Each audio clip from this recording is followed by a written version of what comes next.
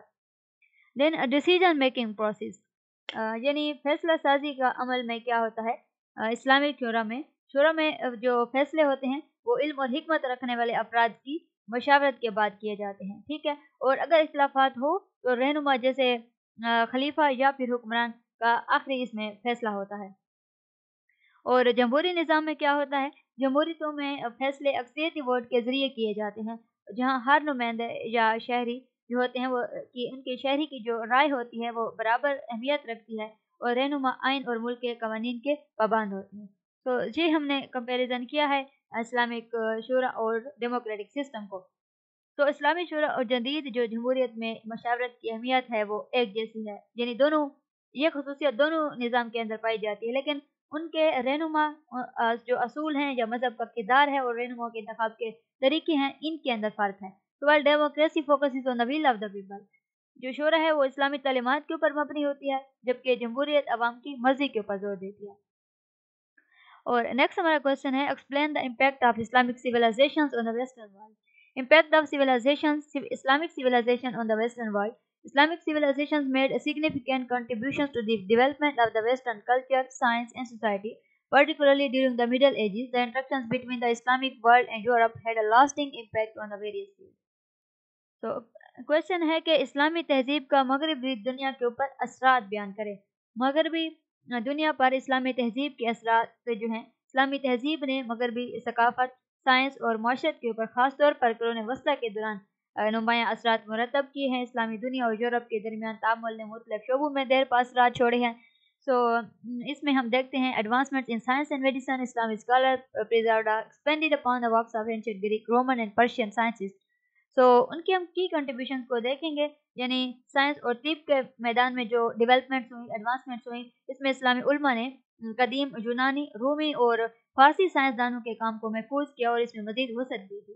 تو اب ہم ڈسکس کرتے ہیں ان کے کنٹریبیوشنز کو۔ میڈیسن میں کے اندر جو اسلامی طبیب تھے جیسے ابن سینا تھے اور الرازی تھے، تو انہوں نے اہم طبی کتابیں لکھی اور جو بعد میں یورپی یونیورسٹیوں میں بھی پڑھائی گئیں۔ اور اس کے علاوہ ایسٹرونومی کے اندر اسلامی فلکیات دانوں نے ستاروں کے مطالعے میں اہم کردار ادا کیا، اور آلات جیسے یعنی اس کے اندر آلات ہے ایسٹروبل، تو اس کو بہتر بنایا، جس سے یورپی بحری سفر میں مدد ملی۔ جب ہم دیکھتے ہیں انفلوئنس آن میتھمیٹکس، ریاضی کے اوپر اثرات، تو اسلامی جو ریاضی دان تھے، یعنی ریاضی دانوں نے ریاضی کے میدان میں اہم انقلابی خدمات انجام دی ہیں، خاص طور پر الجبرا کا لفظ جو ہے یہ عربک ایک ٹرم ہے، الجبرا سے نکلا ہے اور جسے الخوازمی نے انٹروڈیوس کروایا تھا۔ And this mathematical field became essential for later European scholars, اور یہ ریاضی کا شعبہ بعد میں یورپی علماء کے لیے لازمی بن گیا تھا۔ دین عربک نومیریلز، پھر عربی ہندسے آئے، یعنی عربی ہندسو خاص طور پر صفر کے تصور کو اپنانا، اور رومی ہندسو کے مشکل نظام کی جگہ لے آیا، جس سے مغرب میں ریاضی میں انقلاب آیا۔ Then cultural and architecture influence, ثقافتی اور معماری اثرات، Islamic art, literature and architecture inspired European styles, notable influence include architecture, literature and فلسفی۔ اس میں جو فن تھا، ادب اور فن تعمیر ہے، اس نے یورپی طرز کو متاثر کیا ہے، اس میں کافی اس کے نمایاں اثرات بھی شامل ہیں۔ اس میں فن تعمیر ہے، یعنی اسلامی طرز کے گنبد، اس کے علاوہ محراب اور پیچیدہ جیومیٹرک ڈیزائن یورپی عمارتوں میں دیکھے جا سکتے ہیں، خاص طور پر اسپین میں، مثال کے طور پر الحمرا کا جو محل ہے۔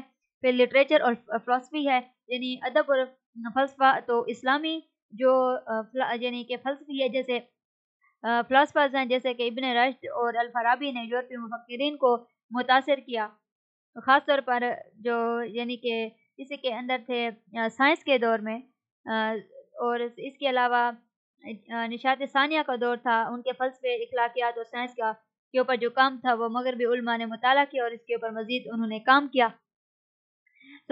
دین ہم ڈسکس کرتے ہیں اس کی یعنی transmission of knowledge through translation, کس طرح سے علم کی منتقلی ہوئی اور اس کے یعنی کہ کیا اثرات تھے۔ During the golden age of Islam, many classical Greek and Roman text were translated into Arabic۔ اسلامی جو سنہری دور تھا اس میں بہت سے قدیم یونانی اور رومی جو ٹیکسٹ تھا اس کا عربی میں ترجمہ کیا گیا تھا، اور یہ جو ٹرانسلیشنز تھی، بعد میں یہ اسپین اور اس کے علاوہ سسلی کے ذریعے یورپ منتقل کیے گئے تھے، جہاں انہیں لاطینی زبان میں ان کا ترجمہ کیا گیا تھا، ٹھیک ہے۔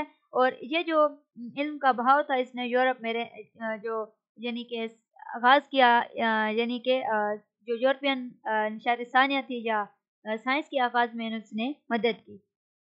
So Islamic civilizations had a profound impact on the Western world through its contributions to science, mathematics, medicine, architecture, and philosophy. So these influences laid the foundations for many advancements in Europe, especially during the Renaissance and beyond. So اسلامی تہذیب نے مغربی دنیا پر science, ریاضی، طب، فن تعمیر اور فلسفہ میں اہم اثرات چھوڑے ہیں، ٹھیک ہے۔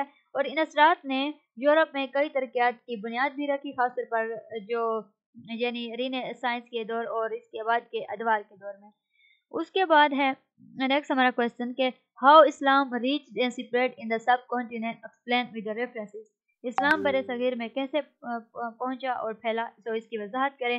اسلام arrival and spread in the Indian subcontinent was a gradual process that took place over several centuries. Beginning in the 7th century, it was spread through a combination of the trade, conquest, and efforts of the Sufi saints.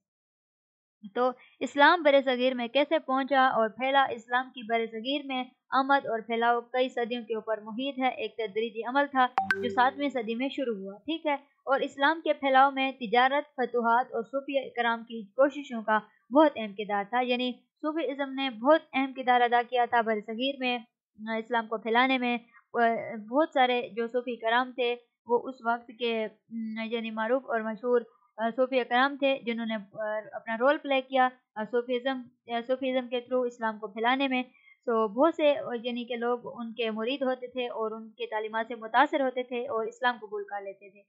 تو اس کے بعد ابتدائی آمد جو ہوئی تجارت کے ذریعے، یعنی اسلام سب سے پہلے بر صغیر میں عرب تاجروں کے ذریعے 7ویں صدی میں پہنچا، خاص طور پر مغربی ساحلی علاقوں جیسے کیرالا یہاں سے۔ اور یہاں پر ان تاجروں نے مقامی حکمرانوں اور برادریوں کے ساتھ پرامن تعلقات بنائے تھے، helping to introduce Islamic teachings, اور جس سے اسلامی تعلیمات کا تعارف ہوا۔ سو مسلمان تاجروں کے اثر و رسوخ نے مستقبل میں اسلامی پھیلاؤ کی بنیاد رکھی تھی۔ دین کنکویسٹ بائی محمد بن قاسم۔ پھر محمد بن قاسم کی فتوحات کا ہم جائزہ لیتے ہیں، جو کہ 711 عیسوی میں ہوئی تھی۔ تو بر صغیر میں پہلی اہم اسلامی فتح جو 711 عیسوی میں ہوئی تھی، جب اموی جنرل محمد بن قاسم نے سندھ، جو کہ اب موجودہ پاکستان ہے، اس میں فوجی یعنی کمپینز کی قیادت کی تھی۔ So his conquest of Sindh marked the beginning of Muslim political influence in the region, which facilitated the spread of the Islam. تو سندھ کی فتح سے بر صغیر میں مسلم سیاسی اثر و رسوخ کا آغاز ہوا، جس نے اسلام کے پھیلاؤ کو آسان بنایا۔ دین رول آف صوفی سینٹس۔ صوفی کرام کا کیا کردار تھا بر صغیر میں اسلام کے پھیلانے میں؟ تو بر صغیر میں اسلام کے پھیلاؤ میں صوفی کرام کی کوششوں کا اہم کردار رہا، جنہوں نے پرامن اور روحانی طریقے سے اسلامی تعلیمات کی تبلیغ کی۔ ان کے اندر مختلف سلسلے تھے، یعنی چشتیہ اور سہروردیہ جیسے صوفی سلسلوں نے محبت، روحانیت اور ہمانگی کے اوپر زور دیا، تو لوگوں کو اسلام کی طرف راغب کیا۔ ان کا جو پیغام تھا وہ عوام کو خاص طور پر پنجاب، بنگال اور دکن کے علاقوں میں بہت پسند آیا۔ اور اس کے علاوہ مسلم سلطنتیں اور حکمران جو تھے، مسلمان حکمران جیسے دہلی سلطنت تھی، مغل سلطنت تھی، تو اس میں بر صغیر میں اسلام کے پھیلاؤ کو مزید فروغ دیا تھا۔ ان کا بنیادی مقصد کیا تھا کہ سیاسی حکمرانی، تو اس کے علاوہ لیکن انہوں نے اسلامی ثقافت کو، فن تعمیر کو، تعلیم کو بھی فروغ دیا تھا، اور ان کے دور حکومت میں مقامی لوگوں نے سماجی، معاشی اور روحانی وجوہات کی بنا کے اوپر اسلام قبول کیا تھا۔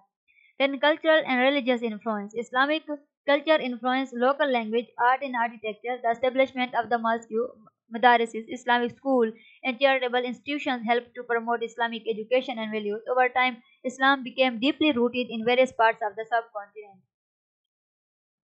ثقافتی اور مذہبی اثرات جو تھے، اسلامی ثقافت نے مقامی زبانوں، فنون اور فن تعمیر کے اوپر کافی گہرے اثرات مرتب کیے۔